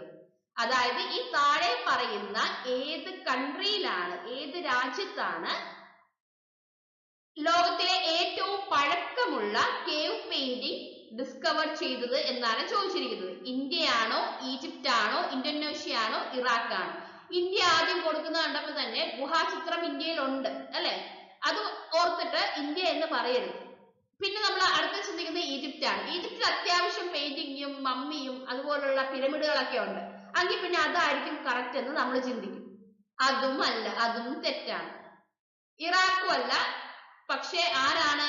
ഇന്തോനേഷ്യ ചോദിച്ചാൽ കറക്റ്റ് ആണ്. ഇന്തോനേഷ്യയിലാണ് ലോകത്തിലെ ഏറ്റവും പഴക്കമുള്ള കേവ് പെയിന്റിംഗ് കണ്ടുപിടിച്ചത്. അവിടെയാണ് നമുക്ക് കിട്ടിയത്. അതായത് ഇന്തോനേഷ്യയിലുള്ള ഒരു സ്ഥലമാണ്. ആ സ്ഥലത്തിന്റെ പേരെന്താണ്? സുലോവേസി ലിയാങ്. പേര് വായിക്കാൻ കുറച്ച് ബുദ്ധിമുട്ടൊക്കെ നമുക്ക് തോന്നും. എന്നാൽ സുലോവേസി എന്ന് പറഞ്ഞ സ്ഥലത്താണ് ഇത് കണ്ടുപിടിച്ചിരിക്കുന്നത്. അവിടെയാണ് സുലോവേസിയിലെ ലിയാങ് എന്ന് പറഞ്ഞ ഒരു ഗുഹയിൽ, ലിയാങ് ടൈഡോക്ക്. പേരൊക്കെ കുറച്ച് ടഫാണ്, എങ്കിൽ കൂടിയും നമുക്ക് ഇമ്പോർട്ടന്റ് ആയിട്ടുള്ള ഒരു കാര്യമാണ്, ഒരു റെലവന്റ് ആയിട്ടുള്ള ഒരു ഇൻഫർമേഷൻ ആണ്. അതായത് സ്ഥലത്തിന്റെ പേരെന്താണ്? ഇന്തോനേഷ്യയിലുള്ള സുലോവസി എന്ന് പറഞ്ഞ സ്ഥലത്ത് ഏത് ഗുഹയിലാണ് കണ്ടത്? ലിയാങ് ടെഡോങ് എന്ന് പറഞ്ഞ ഒരു ഗുഹയിലാണ് ഈ ഒരു പെയിന്റിംഗ് കണ്ടുപിടിച്ചത്. വളരെ ഓൾഡസ്റ്റ് ആയിട്ടുള്ള ഒരു പെയിന്റിംഗ് ആണ്. പഴക്കമുണ്ട്, നല്ല പഴക്കമുണ്ട് അതിന്. ഇനി നമുക്ക് അടുത്ത ക്വസ്റ്റ്യനിലേക്ക് പോവാം. ആദ്യത്തെ ദേശീയ ബഹിരാകാശ ദിനം ഈ താഴെ പറയുന്നതിൽ ഏത് ദിവസമാണെന്നാണ് ചോദിച്ചിരിക്കുന്നത്. അതായത് first national space day celebrate ചെയ്യുന്നത് ഇതിൽ ഏത് ദിവസമാണെന്നാണ് ചോദിച്ചിരിക്കുന്നത്. ജൂലൈ 15 ആണോ, ആഗസ്റ്റ് 23 ആണോ, ഓഗസ്റ്റ് 11 ആണോ? അല്ലെങ്കിൽ ഇവിടെ എല്ലാം ഓഗസ്റ്റോ എല്ലാം ജൂലൈയോ അങ്ങനെയൊക്കെ ആയിട്ട് തരും. ഇപ്പൊ ഇതിൽ ഏതാ കറക്റ്റ് ആയിട്ട് വരുന്നത്? ആൻസർ ഏതാണ്? ഓഗസ്റ്റ് 23 ആണ് national space day. First national space day ഏതെന്ന് ചോദിച്ചാൽ അത് 23 ഓഗസ്റ്റ് ആണ്. അപ്പൊ ഇനി 11 ഓഗസ്റ്റ്, 12 ഓഗസ്റ്റ്, 22 ഓഗസ്റ്റ്, 23 ഓഗസ്റ്റ് അങ്ങനെയൊക്കെ തരും നമുക്ക്. ഓഗസ്റ്റിലാണ് നടക്കുന്നത്, അതിനൊരു മാറ്റവും ഇല്ല. അത് നമ്മൾ ഉറപ്പിച്ചു കഴിഞ്ഞു. ഫസ്റ്റ് നാഷണൽ സ്പേസ് ഡേ ആഘോഷിച്ചത് ഓഗസ്റ്റിലാണ്. ഇനി ഏത് ദിവസമാണെന്ന് ചോദിച്ചാൽ 23 ആണ് കറക്റ്റ് ആയിട്ടുള്ള ആൻസർ. അത് നോട്ട് ചെയ്ത് വെക്കുക, 23 തന്നെയാണ്. ഓക്കെ. ഇനി അതുമായി ബന്ധപ്പെട്ട് നമുക്ക് കുറച്ച് കാര്യങ്ങൾ കൂടെ പറയാനുണ്ട്. അതായത് ഈ ഒരു ഓഗസ്റ്റ് 23ന്റെ ഒരു പ്രത്യേകത നമുക്കൊന്ന് പറയാനുണ്ട്. അതായത് ഈ വർഷത്തെ നാഷണൽ സ്പേസ് ഡേ ഏതെന്ന് ചോദിച്ചാൽ ഓഗസ്റ്റ് 23, 2024. ഓക്കെ. ഇനി അതുമായി ബന്ധപ്പെട്ട് വരുന്ന കുറച്ച് പോയിന്റുകൾ. എന്തുകൊണ്ടാണ് ഈ ഫസ്റ്റ് നാഷണൽ സ്പേസ് ഡേ ആയിട്ട് ഓഗസ്റ്റ് 23 ആഘോഷിക്കുന്നത് എന്നതാണ് ക്വസ്റ്റ്യൻ. അതായത് 2023 ഓഗസ്റ്റിൽ 23-നാണ് ചന്ദ്രനിലേക്ക് നമ്മൾ ചന്ദ്രയാൻ 3 വിക്ഷേപിക്കുന്നത്. അത് വിജയിച്ചു അല്ലെ? സക്സസ്ഫുൾ ആയിട്ട് ലാൻഡ് ചെയ്തു അല്ലെ? ചന്ദ്രയാൻ 3 മൂണിൽ ലാൻഡ് ചെയ്തു. അത് നടന്നത് എപ്പോഴാണ്? ഓഗസ്റ്റ് 23-നാണ്. അതുകൊണ്ടാണ്, ഈ ഒരു കാരണം കൊണ്ടാണ് നമ്മുടെ പ്രൈം മിനിസ്റ്റർ ആയിട്ടുള്ള നരേന്ദ്രമോദി എന്ത് പറയുന്നത്? ഈ ഒരു ദിവസം ആഗസ്റ്റ് 23-ന് നമ്മുടെ നാഷണൽ സ്പേസ് ഡേ ആയിട്ട് സെലിബ്രേറ്റ് ചെയ്യാനായിട്ട് പറയാണ്. സെന്ററിനോട് എന്ത് പറയുന്നത്? നമ്മുടെ നാഷണൽ സ്പേസ് ഡേ ആയിട്ട് വരുന്നത് ഓഗസ്റ്റ് 23-നാണ്. അപ്പൊ ഇത് നടക്കുന്നത് എപ്പോഴാണ്? ഓഗസ്റ്റ് 23, 2023-ലാണ്. അപ്പൊ ഈ വർഷത്തെ ചോദിച്ചാൽ നമുക്ക് 24 എന്ന് പറയാം. എന്താണ്? ഓഗസ്റ്റ് 23, 2024 എന്ന് പറയാം. പക്ഷെ ആക്ച്വലി എപ്പോഴും മുതലാണ് ഇത് സ്റ്റാർട്ട് ചെയ്തത്? ഓഗസ്റ്റ് 23, 2023 മുതലാണ്. കാരണം 2023 ഓഗസ്റ്റ് 23-ാം തീയതിയാണ് നമ്മുടെ ഒരു ചന്ദ്രയാൻ 3 വിക്ഷേപിക്കുകയല്ല, അത് ലാൻഡ് ചെയ്യുന്നത്, സേഫ് ആയിട്ട് ലാൻഡ് ചെയ്യുന്നത്. അപ്പൊ അതുകൊണ്ടാണ് ആ ഒരു ദിവസം നമ്മൾ നാഷണൽ സ്പേസ് ഡേ ആയിട്ട് സെലിബ്രേറ്റ് ചെയ്യുന്നത്. ഇനി നമുക്ക് അടുത്ത ക്വസ്റ്റ്യനിലേക്ക് പോകാം. അടുത്ത ക്വസ്റ്റ്യൻ നോക്കിയേ. ഒരു 2 ഡേ പ്രോഗ്രാം ഉണ്ടായിരുന്നു. അതായത് നോ യുവർ ആർമി, നിങ്ങളുടെ ആർമിയെ അറിയുക എന്ന് പറയുന്ന 2 ഡേ ഒരു പ്രോഗ്രാം, 2 ദിവസത്തെ ഒരു പ്രോഗ്രാം ഉണ്ട്. അതിന്റെ പേരെന്താണ്? No your army. അത് ഓർഗനൈസ് ചെയ്തത് എവിടെയാണെന്നാണ് ചോദിച്ചിരിക്കുന്നത്. കൊച്ചിയിലാണോ, ന്യൂഡൽഹിയിലാണോ, ലേയിലാണോ? ഇവിടെ എവിടെയാണ് ഇത് ഓർഗനൈസ് ചെയ്തത്? അതായത് നോ യുവർ ആർമി എന്ന് പറഞ്ഞ ഒരു പ്രോഗ്രാം, അത് 2 ദിവസത്തെ പ്രോഗ്രാം ആണ്. അത് എവിടെയാണ് നടത്തിയത്, ഓർഗനൈസ് ചെയ്തതെന്നാണ് ചോദിച്ചിരിക്കുന്നത്. കൊച്ചി, ന്യൂഡൽഹി അല്ലെങ്കിൽ ലേ. ഇതിലെവിടെയായിരുന്നു? ലേയിലായിരുന്നു നടന്നത്. കൊച്ചിയിലല്ല, ന്യൂഡൽഹിയിലല്ല, ലേയിലാണ് നടന്നത്. ഈ കൊച്ചിയും ന്യൂഡൽഹിയും ആദ്യം തരുമ്പോൾ നമുക്ക് ഇതിൽ ഏതാണ് എന്നുള്ളൊരു സംശയം വരും. പക്ഷെ ഇത് രണ്ടും അല്ല. ഏതാണ്? ലേ ആണ് കറക്റ്റ് ആയിട്ടുള്ള ആൻസർ. No your army. ഇനി അടുത്ത ക്വസ്റ്റ്യനിലേക്ക് നമുക്ക് പോവാം. 66ാമത്തെ ആനുവൽ ഗ്രാമി 2024, അതായത് 66th ആനുവൽ ഗ്രാമി 2024-ലെ മികച്ച ഏറ്റവും ബെസ്റ്റ് ആയിട്ടുള്ള ഗ്ലോബൽ മ്യൂസിക് ആൽബം അവാർഡ് ആർക്കാണ് കിട്ടിയത്? അതായത് who won the best global music album award at 66th annual Grammy 2024? 66ാമത്തെ ആനുവൽ ഗ്രാമി 2024-ലെ best global music album award ഇതിൽ ആർക്കാണ് കിട്ടിയതെന്നാണ് ചോദിച്ചിരിക്കുന്നത്. എന്തൊക്കെയാണ് പേര് പറഞ്ഞിരിക്കുന്നത്? എന്തൊക്കെയായിരുന്നു? സാൻഡ് പെപ്പർ ബാൻഡ്, അതുകൂടാതെ ദ ബീച്ച് ബോയ് ബാൻഡ്, പിന്നെന്താണ്? Shakti fusion band. ഇതിലെ ആർക്കായിരുന്നു കിട്ടിയിരുന്നത്? സാൻഡ് പെപ്പർ ബാൻഡിനാണോ, അല്ലെങ്കിൽ ദ ബീച്ച് ബോയ് ബാൻഡിനാണോ, അല്ലെങ്കിൽ ശക്തി ഫ്യൂഷൻ ബാൻഡിനാണോ 2024-ലെ 66ാമത്തെ annual Grammy global music award കിട്ടിയത്? ആർക്കാണ്? ശക്തി ഫ്യൂഷൻ ബാൻഡിനാണ് കിട്ടിയത്. ഇനി നമുക്ക് അടുത്ത ക്വസ്റ്റ്യനിലേക്ക് പോവാം. പ്രധാനമന്ത്രി സൂര്യ ഘർ മുഫ്തി ബിജ്ലി യോജന, അതൊരു പ്രോഗ്രാമാണ്. അതായത് ഈ ബിജ്ലി, ഇലക്ട്രിസിറ്റിയുമായി ബന്ധപ്പെട്ട് വരുന്ന ഒരു യോജനയാണ്. അതനുസരിച്ച് എത്ര യൂണിറ്റ് ആണ് ഹൗസ് ഹോൾഡിന് ഒരു മാസം ഫ്രീ ആയിട്ട് കൊടുക്കുന്നത്? അതായത് ഇതിൽ പറയുന്നത് എന്താണ്? ഈ ഒരു യോജന പ്രകാരം എത്ര യൂണിറ്റ് വൈദ്യുതി ഓരോ വീട്ടുകാർക്കും ഫ്രീ ആയിട്ട് കൊടുക്കും? അതാണ് ഈ ചോദിച്ചിരിക്കുന്നത്. എത്രയാണ്? 100 യൂണിറ്റ് ആണോ, 200 യൂണിറ്റ് ആണോ, അതോ 300 യൂണിറ്റ് ആണോ? എത്രയാണ് കറക്റ്റ്? 300 യൂണിറ്റ് ആണ് കറക്റ്റ് ആയിട്ടുള്ള ആൻസർ. അതായത് ഈ ഒരു പ്രധാനമന്ത്രി സൂര്യ ഘർ മുഫ്തി ബിജ്ലി യോജന പ്രകാരം എത്രയാണ് ഇലക്ട്രിസിറ്റി ഫ്രീ ആയിട്ട് കൊടുക്കുന്നത്? എത്ര യൂണിറ്റ് ആണ് ഫ്രീ ആയിട്ട് കൊടുക്കുന്നത്? 300 യൂണിറ്റ് ആണ് ഫ്രീ ആയിട്ട് കൊടുക്കുന്നത്. നോട്ട് ചെയ്ത് വെക്കാം. ഇനി അടുത്തത് ഇലക്ട്രൽ ബോണ്ട് സ്കീം പ്രകാരം, ഈ ഒരു സ്കീം പ്രകാരം ഇതുമായി ബന്ധപ്പെട്ട്, ഈ ഒരു പദ്ധതിയുമായി ബന്ധപ്പെട്ട് സുപ്രീം കോടതിയുടെ ഒരു വിധി ഭരണഘടനയുടെ ഒരു അനുച്ഛേദത്തിന്, അതൊരു ആർട്ടിക്കിളിന് ലംഘനം സംഭവിച്ചു എന്ന് പറയുന്നുണ്ട്. അത് ഏത് ആർട്ടിക്കിൾ ആണെന്നാണ് ചോദിച്ചിരിക്കുന്നത്. ഏത് ആർട്ടിക്കിൾ ആണ്? ആർട്ടിക്കിൾ 42A ആണോ, ആർട്ടിക്കിൾ 91A ആണോ, ആർട്ടിക്കിൾ 23 ആണോ? ഇതിൽ ഏതാണ് കറക്റ്റ് ആയിട്ട് വരുന്നത്? ആർട്ടിക്കിൾ 42A ആണോ, ആർട്ടിക്കിൾ 91A ആണോ, അല്ലെങ്കിൽ ആർട്ടിക്കിൾ 23 ആണോ? ഒരുമിച്ചല്ല കേട്ടോ 23 വരും. 20 അത് ഇതിന്റെ 3 വരുന്നത്. ഇതിൽ ഏത് ആർട്ടിക്കിളിലാണ് ഈ ഇലക്ട്രിക്കൽ ബോണ്ട് സ്കീം പ്രകാരം സുപ്രീം കോടതിയുടെ വിധിയിൽ ഒരു നിയമലംഘനം നടന്നിരിക്കുന്നു, ആർട്ടിക്കിളിനെ ലംഘിച്ചു എന്ന് പറയുന്നത്? ഏതാണ്? ആർട്ടിക്കിൾ 91A ആണ് കറക്റ്റ് ആയിട്ടുള്ള ആൻസർ. അത് നോട്ട് ചെയ്ത് വെക്കാം കേട്ടോ. ഇത് വളരെ ഇമ്പോർട്ടന്റ് ആണ്, കോൺസ്റ്റിറ്റ്യൂഷനുമായി ബേസ് ചെയ്ത് വരുന്ന ഒരു ക്വസ്റ്റ്യൻ ആണ്. അപ്പൊ അതുകൊണ്ട് ഇത് ഇമ്പോർട്ടന്റ് ആണ്. ആർട്ടിക്കിൾ 91A-യിലാണ് ഈ ഒരു ഇലക്ട്രൽ ബോണ്ട് സ്കീമുമായിട്ട് വരുന്ന പ്രോബ്ലം ഉള്ളത്, അതുമായി ബന്ധപ്പെട്ടിട്ടുള്ള. ഇനി നമുക്ക് അടുത്ത ക്വസ്റ്റ്യൻ നോക്കാം. ഇന്ത്യൻ കോസ്റ്റ് ഗാർഡ് ഡേ എന്നാണ് സെലിബ്രേറ്റ് ചെയ്തത്? ജാനുവരി 26, ജാനുവരി 27, ഫെബ്രുവരി 1. അതായത് ഇന്ത്യൻ കോസ്റ്റ് ഗാർഡ് ഡേ എന്നാണ് സെലിബ്രേറ്റ് ചെയ്യുന്നത്. ജാനുവരി 26, 27, ഫെബ്രുവരി 1. ഏതാണ് ദിവസം? ഏതാണ്? ഫെബ്രുവരി 1-ാം തീയതിയാണ് കറക്റ്റ് ആയിട്ടുള്ള ആൻസർ. അപ്പൊ ഇവിടെ ഓപ്ഷനില് ഇപ്പൊ ഫെബ്രുവരി 2, 3 അങ്ങനെയൊക്കെ തരും. അപ്പൊ നമ്മൾ ഒരു കാര്യം നോട്ട് ചെയ്യുക, ഇന്ത്യൻ കോസ്റ്റ് ഗാർഡ് ഡേ വരുന്ന ഫെബ്രുവരി മാസമാണ്, അത് 1-ാം തീയതി തന്നെയാണ്. അത് അങ്ങനെ നോട്ട് ചെയ്ത് വെച്ചേക്കാം. അപ്പൊ 2, 3 ഒക്കെ വന്നാലും നമുക്ക് ഡൗട്ട് വരില്ല. അങ്ങനെയായിരിക്കും ഓപ്ഷൻ തരുന്നത്. ഇനി അടുത്തത്, ഇന്ത്യ മ്യാൻമാറിന്റെ ബോർഡറിൽ ഇന്ത്യ ഒരു വേലി കെട്ടാൻ, ഫെൻസ് കെട്ടാൻ തീരുമാനിച്ചിട്ടുണ്ട്. ആ ഫെൻസിന് എത്ര കിലോമീറ്റർ നീളമുണ്ട് എന്നാണ് ചോദിച്ചിരിക്കുന്നത്. ലെങ്ത് എത്രയാണെന്നാണ് ചോദിച്ചിരിക്കുന്നത്. ഇതിൽ ഓപ്ഷൻ തന്നിരിക്കുന്നത് 1043 കിലോമീറ്റർ, 1243 കിലോമീറ്റർ, 1643 കിലോമീറ്റർ. ഇതിൽ 1 കിലോമീറ്റർ ആണ് കറക്റ്റ്. ഏതാണ് ആ കിലോമീറ്റർ? ഇന്ത്യ മ്യാൻമാർ ബോർഡറിൽ ഇന്ത്യ ഒരു വേലി കെട്ടുന്നുണ്ട്. ആ വേലിയുടെ ലെങ്ത് എത്രയാണെന്നാണ് ചോദിച്ചിരിക്കുന്നത്. 1043 കിലോമീറ്റർ ആണോ, 1243 കിലോമീറ്റർ ആണോ, 1643 കിലോമീറ്റർ ആണോ? ഇവിടെ ഈ ഒരു 43 എല്ലാത്തിലും ഉണ്ട്. അപ്പൊ അത് ഓക്കെയാണ്, 43 ഉണ്ട്. അപ്പൊ ഇനി ബാക്കിയാണ് നോക്കേണ്ടത്. എത്രയാണ് വരുന്നത്? 1643 കിലോമീറ്റർ ആണ് കറക്റ്റ്. 1643 കിലോമീറ്റർ ആണ് എന്ത് ഇന്ത്യ മ്യാൻമാർ ബോർഡറിന്റെ ലെങ്ത് വരുന്നത്. ഇനി അതുമായി ബന്ധപ്പെട്ട് കുറച്ച് കാര്യങ്ങൾ നമുക്ക് നോക്കാനുണ്ട്. എന്തിനാണ് ഇത് ചെയ്യുന്നത്? ഇന്ത്യയും മ്യാൻമാറും 2 കൺട്രീസുകളാണ് അല്ലെ. അപ്പൊ അത് ഒരുമിച്ച് നിൽക്കുമ്പോൾ ബുദ്ധിമുട്ടുണ്ട്. അപ്പൊ അതിനാണ് ഈ വേലി കെട്ടുന്നത്. അത് മാത്രമല്ല, ദേശീയ സുരക്ഷ വളരെ ഇമ്പോർട്ടന്റ് ആണ്. ആ ദേശീയ സുരക്ഷ ഒന്നാമത്തെ കാര്യമാണ്. രണ്ടാമത്തെ കാര്യം, ഈ മേഖലയിൽ നിയമവിരുദ്ധമായിട്ടുള്ള പ്രവർത്തനങ്ങൾ, ആക്ടിവിറ്റീസുകൾ കൂടുതലായിട്ട് നടക്കുന്നുണ്ട്.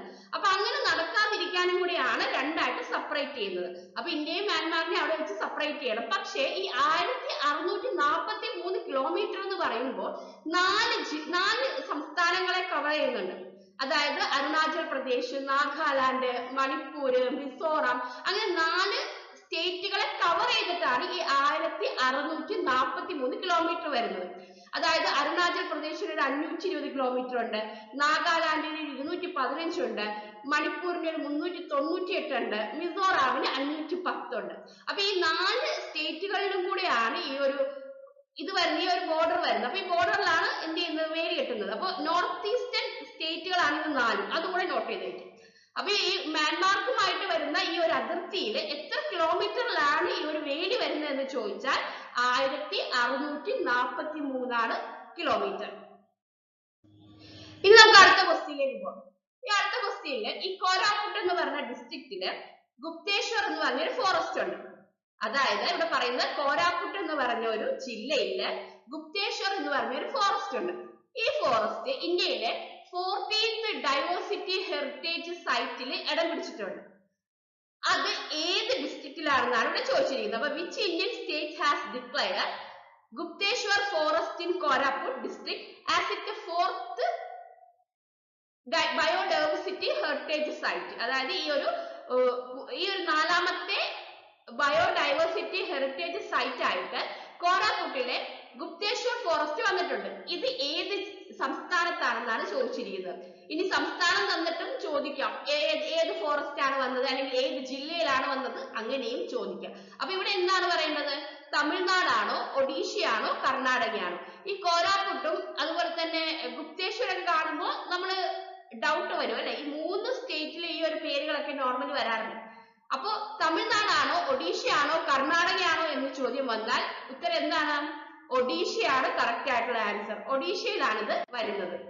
അത് നോട്ട് ചെയ്ത് വെക്കുക. ഒഡീഷയാണ് കറക്റ്റ് ആൻസർ. ഇനി അടുത്തത് 2023 4ാമത്തെ ഖേലോ ഇന്ത്യ യൂണിവേഴ്സിറ്റി ഗെയിമില് ഓവറോൾ ചാമ്പ്യൻഷിപ്പ് നേടിയ യൂണിവേഴ്സിറ്റി ഇതിൽ ഏതാണെന്നാണ് ചോദിച്ചിരിക്കുന്നത്. അതായത് ഏത് യൂണിവേഴ്സിറ്റിയാണ് 4ാമത്തെ Khelo India university game 2023 winner? Lovely professional university ആണോ, ചണ്ഡീഗഡ് യൂണിവേഴ്സിറ്റി ആണോ, ഗുരു നാനക് ദേവ് യൂണിവേഴ്സിറ്റി ആണോ? ഏതാണ് 4ാമത്തെ Khel India university game 2023 overall championship നേടിയത്? ഏത് യൂണിവേഴ്സിറ്റിയാണ്? ഡൗട്ട് ഒന്നും വേണ്ട. ഏതാണ്? ചണ്ഡീഗഡ് യൂണിവേഴ്സിറ്റി തന്നെയാണ് കറക്റ്റ് ആയിട്ടുള്ള ആൻസർ. അടുത്ത ക്വസ്റ്റ്യനിലേക്ക് പോവാം. അടുത്ത ക്വസ്റ്റ്യൻ നോക്കിയേ. റംസാർ സൈറ്റിൽ ഇന്ത്യയിൽ നിന്ന് എത്ര നമ്പേഴ്സ് ഉണ്ടെന്നാണ് ചോദിച്ചിരിക്കുന്നത്. അതായത് റംസാർ സൈറ്റ് നമ്മൾ പഠിച്ചിട്ടുണ്ട്. 1971 വന്നതാണ്. റംസാർ എന്ന് പറഞ്ഞ സ്ഥലത്താണ് നടന്നത്. ഒരു ഇന്റർനാഷണൽ ട്രീറ്റിയാണ്, യുനെസ്കോയുടെ കീഴിലാണ് അത് വന്നത്. അതൊക്കെ നമ്മൾ പറഞ്ഞ കാര്യമാണ്. ഇനി ഇവിടെ ചോദിക്കുന്ന ഒരു ക്വസ്റ്റ്യൻ എന്ന് വെച്ചാൽ എത്ര എണ്ണം ഉണ്ടെന്നാണ്. അതായത് ഈ ഒരു റംസാർ സൈറ്റിൽ ഇന്ത്യയിൽ നിന്ന് എത്ര എണ്ണം ഉണ്ടെന്നാണ് ചോദിക്കുന്നത്. 30 ആണോ 60 ആണോ 80 ആണോ 100 ആണോ? എത്രയാണ്? 80 എണ്ണമാണ് ഉള്ളത്. ഓക്കെ, അത് നോട്ട് ചെയ്യാം. ഇനി അടുത്ത വരുന്നത് Thanthai Periyar wildlife sanctuary. Thanthai Periyar wildlife sanctuary ഏത് സ്റ്റേറ്റിലാണ് എസ്റ്റാബ്ലിഷ് ചെയ്യുന്നത്? ഇതിൽ ഏത് സ്റ്റേറ്റ്, താഴെ കൊടുത്തിരിക്കുന്ന ഏത് സ്റ്റേറ്റിലാണ് എസ്റ്റാബ്ലിഷ് ചെയ്യുന്നതാണ് ചോദിച്ചിരിക്കുന്നത്. കേരള, കർണാടക, തമിഴ്നാട്. ഇതിൽ ഏതാണ്? ഈ പെരിയാർ എന്ന് കേൾക്കുമ്പോൾ കേരള തന്നെ ആദ്യം കൊടുത്തിരിക്കുന്നതുകൊണ്ട് അത് തന്നെ നമ്മൾ സെലക്ട് ചെയ്യും. പക്ഷേ അതിന് മുമ്പിൽ കിടക്കുന്ന ഒരു പേരും കൂടെ നോക്കണം. തന്തൈ. തന്തൈ എന്ന് പറയുന്ന ആ ഒരു പ്രൊണൗൺസിയേഷൻ, ആ ഒരു വേർഡ്സ് ഒക്കെ ഏറ്റവും കൂടുതലായിട്ട് യൂസ് ചെയ്യുന്നത് തമിഴ്നാട്ടിലാണ് അല്ലെ. നമ്മൾ യൂസ് ചെയ്യുന്നുണ്ടെങ്കിൽ കൂടിയും തമിഴ്നാട്ടിലാണ് അത് കൂടുതലായിട്ട് യൂസ് ചെയ്യുന്നത്. കർണാടകയും തമിഴ്നാടുമാണ് ഓപ്ഷൻസിൽ പിന്നെ വരുന്നത്. പക്ഷേ കർണാടക നമ്മൾ പറയില്ല, കാരണം പെരിയാറും കർണാടകയും തമ്മിൽ അത്ര വലിയ ബന്ധമൊന്നുമില്ല അല്ലെ. പക്ഷേ കേരളം ആണ് നമുക്ക് പെരിയാറുമായി ബന്ധപ്പെടുത്തി അടുത്ത് പറയാൻ പറ്റുന്നത്. പക്ഷേ അതല്ല ആൻസർ. തന്തൈ പെരിയാർ എന്ന് വരുമ്പോൾ അത് തമിഴ്നാടാണ് കറക്റ്റ് ആയിട്ട് വരുന്നത്. അപ്പൊ അത് നോട്ട് ചെയ്യുക, തെറ്റിപ്പോവരുത്. Thanthai Periyar wildlife sanctuary എവിടെയാണ്? തമിഴ്നാട്ടിലാണ് വരാൻ പോകുന്നത്. അവിടേക്കാണ് അനൗൺസ് ചെയ്തിരിക്കുന്നത്. ഇനി ഇതുമായി ബന്ധപ്പെട്ട് കുറച്ച് കാര്യം പറയാനുണ്ട്. അതായത് ഈ വെസ്റ്റേൺ ഘട്ടും ഈസ്റ്റേൺ ഘട്ടിനും ഇടയിലായിട്ട് ഈ ഒരു ടൈഗേഴ്സും എലഫന്റും പോകുന്ന പാതയുണ്ട്. അവരുടെ വഴി, അവർ നടന്നു പോകുന്ന പാത. ഈ പാതയിലേക്ക് ജനങ്ങളുടെ ഒരു ശല്യം ഇല്ലാതിരിക്കാൻ വേണ്ടിയിട്ടാണ് അവിടെ ഒരു സാങ്ച്വറി പണിയാനായിട്ട് തീരുമാനിച്ചിരിക്കുന്നത്. അപ്പൊ അതിന്റെ ഒരു ഉദ്ദേശത്തോടു കൂടിയാണ് ഈ വെസ്റ്റേൺ ഘട്ടിനും ഈസ്റ്റേൺ ഘട്ടിനും ഇടയിൽ ഈ ഒരു ആനകൾക്കും കടകൾക്കും സ്വതന്ത്രമായിട്ട് ഒരു സുരക്ഷിതത്തോടു കൂടി തന്നെ സഞ്ചരിക്കാനായിട്ടുള്ള ഒരു പാതയ്ക്ക് സംരക്ഷണം നൽകുക. ആ ഒരു പാതയെ സംരക്ഷിക്കുക എന്നൊരു ഉദ്ദേശത്തോടു കൂടിയാണ് ഈ ഒരു പ്രോഗ്രാം വന്നിരിക്കുന്നത്. അത്രേ ഉള്ളൂ നമുക്ക് അതിനെക്കുറിച്ച് പറയാനായിട്ട്. ഇനി അടുത്തത് വനമിത്ര. വനമിത്ര എന്ന് പറഞ്ഞ ഒരു സ്കീം റീസെന്റ് ലോഞ്ച് ചെയ്ത ഒരു സ്കീമാണ്. അത് ഇതിൽ ഏത് സ്റ്റേറ്റ് ആണ് കൊണ്ടുവന്നിരിക്കുന്നത് ചോദിച്ചിരിക്കുന്നത്? പഞ്ചാബ് ആണോ, ഹരിയാനയാണോ, രാജസ്ഥാനോ? ഇതിൽ ആരാണ് ഈ ഒരു വനമിത്ര എന്ന് പറഞ്ഞ ഒരു സ്കീം കൊണ്ടുവന്നിരിക്കുന്നത്? പഞ്ചാബ്, ഹരിയാന, രാജസ്ഥാൻ. വനമിത്ര അല്ലെങ്കിൽ വാൻമിത്ര എന്ന് പറയാം കേട്ടോ. ഈ വാൻമിത്ര എന്ന് പറഞ്ഞ വനമിത്ര എന്നൊക്കെ നമുക്ക് പറയാം, അങ്ങനെ ചോദിച്ചാലും കറക്റ്റ് ആണ്. വാൻമിത്ര എന്ന് പറയുന്നത് ഏതാണെന്ന് ചോദിച്ചാൽ ഏതാണ്? പഞ്ചാബ് ആണോ, ഹരിയാനയാണോ, രാജസ്ഥാനാണോ? ആൻസർ ഹരിയാനയാണ്. എന്തുകൊണ്ടാണ്? ഈ ഹരിയാനയിലാണ് വനത്തെ സംരക്ഷിക്കുന്നതിന് വേണ്ടിയിട്ട് ഈ ഒരു പ്രോഗ്രാം വന്നിരിക്കുന്നത്. അപ്പൊ ഇതിനൊരു മെമ്പർ ആവണമെങ്കിൽ നമ്മുടെ ആനുവൽ ഇൻകം ഒരു 1,80,000 താഴെ പാടുള്ളൂ. അതിൽ കൂടുതൽ ആനുവൽ ഇൻകം നമുക്ക് വരാൻ പാടില്ല. 1,80,000 താഴെ ആനുവൽ ഇൻകം ഉള്ളവർക്കാണ് ഈ ഒരു പ്രോഗ്രാമിന്റെ ഭാഗമാവാൻ പറ്റുള്ളൂ. 18 വയസ്സിനും 60 വയസ്സിനും ഇടയിൽ പ്രായമുള്ളവരാണ് ഇതിൽ രജിസ്റ്റർ ചെയ്യുന്നത്. ഈ വനമിത്ര എന്ന് പറഞ്ഞാൽ അല്ലെങ്കിൽ വാൻമിത്ര എന്ന് പറഞ്ഞാൽ ഈ ഒരു വനത്തെ സംരക്ഷിക്കുക, ആ സ്റ്റേറ്റിലുള്ള വനത്തെ എന്ത് ചെയ്യുക? സംരക്ഷിക്കുക, അത് കൂടുതലായിട്ട് എടുക്കുക. അതായത് ഡിഫോറസ്റ്റേഷനിൽ നിന്ന് ആ ഒരു സ്റ്റേറ്റിലെ വനത്തെ രക്ഷിക്കുക എന്നൊരു ഉദ്ദേശത്തിന് വേണ്ടി എഫോർട്ട് എടുക്കാനായിട്ട് കുറച്ച് ആളുകൾ വേണം. അത് 18-നും 60 വയസ്സിന് ഇടയിൽ പ്രായമുള്ളവരെയാണ് വേണ്ടത്. അപ്പൊ അവർക്ക് വേണ്ടിയിട്ടാണ് ഈ ഒരു പ്രോഗ്രാം കൊണ്ടുവന്നിരിക്കുന്നത്. അവരെ സംരക്ഷിക്കുന്നതിന് വേണ്ടി, അതായത് ഈ വനത്തെ സംരക്ഷിക്കുന്നതിന് വേണ്ടി അവരെ സംരക്ഷിക്കുന്നു, അതാണ് അതുകൊണ്ട് ഉദ്ദേശിക്കുന്നത്. നമുക്ക് അടുത്ത ക്വസ്റ്റ്യനിലേക്ക് പോവാം. അടുത്ത ക്വസ്റ്റ്യൻ എന്താണ്? ODIS, അതായത് 1 ഡേ ഇന്റർനാഷണൽ എന്ന് പറഞ്ഞ ഒരു പ്രോഗ്രാം. അതായത് ഏകദിനത്തെയാണ് ഈ പറയുന്നത്. 1 ഡേ ഇന്റർനാഷണൽ എന്ന് പറഞ്ഞാൽ ഏകദിനം എന്നൊക്കെ പറയില്ല നമ്മൾ മലയാളത്തിൽ, അതാണ് ഏകദിനം. ആ ഏകദിനത്തിലെ ഡബിൾ സെഞ്ചുറി നേടിയ ആദ്യ ശ്രീലങ്കൻ ക്രിക്കറ്റ് താരം ആരാണെന്നാണ് ചോദിച്ചിരിക്കുന്നത്. Who recently became the first Sri Lankan cricketer to score a double century in 1 day international? ഏകദിനത്തിലെ double century നേടിയ ആദ്യ ശ്രീലങ്കൻ ക്രിക്കറ്റ് താരം ആരാണെന്നാണ് ചോദിച്ചിരിക്കുന്നത്. ഓപ്ഷൻസ് തന്നിട്ടുണ്ട്. എന്തൊക്കെയാണ്? ദിനേശ് ചണ്ഡിമൽ, ആഞ്ചേലോ, പിന്നെന്താണ്? പത്താം നിസാങ്ക. ആരാണ് കറക്റ്റ്? പത്തും നിസാങ്ക എന്നാണ് കേട്ടോ പറയുന്നത്. പത്തും നിസാങ്ക. ഇതിൽ ആരാണ് കറക്റ്റ് ആയിട്ട് വരുന്നത്? ദിനേശ് ചണ്ഡിമൽ ആണോ, അല്ലെങ്കിൽ ആഞ്ചലയാണോ, അല്ലെങ്കിൽ പത്തും നിസാങ്കയാണോ? ആരാണ് കറക്റ്റ്? പത്തും നിസാങ്കയാണ് കറക്റ്റ് ആയിട്ടുള്ള ആൻസർ. ശ്രീലങ്കൻ ക്രിക്കറ്ററാണ് അദ്ദേഹമാണ് 1 ഡേ ഇന്റർനാഷണലിലെ ഡബിൾ സെഞ്ചുറി നേടിയത്. ഇനി ഇതുമായി ബന്ധപ്പെട്ട കുറച്ച് ഫാക്ട്സുകൾ നമുക്ക് നോക്കാം. ഈ നിസാങ്ക ഈ ഒരു സ്കോർ എടുക്കുന്നത്, അതായത് ഈ ഒരു 210 ആണ് അദ്ദേഹത്തിന്റെ സ്കോർ, ഇൻഡിവിജ്വൽ സ്കോറാണ്. അത് ആ ഒരു വളരെ ചരിത്ര പ്രാധാന്യമുള്ള ഒരു സ്കോറാണ്. കാരണം ഇത് നടക്കുന്നത് എവിടെ വെച്ചിട്ടായിരുന്നു? ഇത് നടന്നത് പല്ലേക്കിൽ വെച്ചാണ്. പല്ലേക്കിൽ വെച്ച് അഫ്ഗാനിസ്ഥാനെതിരെയാണ് ഇദ്ദേഹം ഈ ഒരു സ്കോർ നേടുന്നത്. അപ്പൊ ഇതിനു മുമ്പ് ഹയസ്റ്റ് ഇൻഡിവിജ്വൽ സ്കോർ ആയിട്ടുണ്ടായിരുന്നത് സനത് ജയസൂര്യക്കായിരുന്നു. 2000 ഇന്ത്യക്കെതിരെയായിരുന്നു അദ്ദേഹം 189 റൺസ് എടുക്കുന്നത്. അതിനുശേഷം ചരിത്ര പ്രാധാന്യത്തോടു കൂടി ശ്രീലങ്കയ്ക്ക് വേണ്ടി ഒരു ഹയസ്റ്റ് ഇൻഡിവിജ്വൽ സ്കോർ നേടുന്നത് നിസാങ്കയാണ്. എത്രയാണ്? 210 ആണ്. അപ്പൊ അതിനു മുമ്പ് എപ്പോഴായിരുന്നു? 2000 സനത് ജയസൂര്യയാണ് നേടിയത് 189 ഇന്ത്യക്കെതിരെ. 210 നിസാങ്ക ആർക്കെതിരെയായിരുന്നു? അഫ്ഗാനിസ്ഥാനെതിരെയാണ് നേടിയത്. അതാണ് വ്യത്യാസമുള്ളത്. അപ്പൊ പഴയത് ഏതാണ്? ഇതിനു മുമ്പ് ഏതാണെന്ന് ചോദിച്ചാൽ അത് സനത് ജയസൂര്യയാണ്. ഇന്ത്യക്കെതിരെ 2000 189 എടുത്തു. നിസാങ്ക എത്ര എടുത്തു? അഫ്ഗാനെതിരെ 210 എടുത്തു. ഓക്കെ, അപ്പൊ നമ്മൾ ഈ ഒരു ക്ലാസ്സിൽ ഇത്രയാണ് പഠിക്കുന്നത്. അടുത്ത ക്ലാസ്സിൽ ഇതിന്റെ നെക്സ്റ്റ് ഭാഗം നമുക്ക് പഠിക്കാം. അപ്പോ നന്നായിട്ട് പഠിക്കുക. ഓരോ ക്വസ്റ്റ്യൻസും വളരെ ക്ലിയർ ആയിട്ടും വളരെ ശ്രദ്ധയോടുകൂടെ നോക്കുക. എന്നിട്ട് മാത്രമേ ആൻസർ നമ്മൾ സെലക്ട് ചെയ്യാൻ പാടുള്ളൂ. അപ്പൊ നന്നായിട്ട് പഠിക്കുക. Thank you.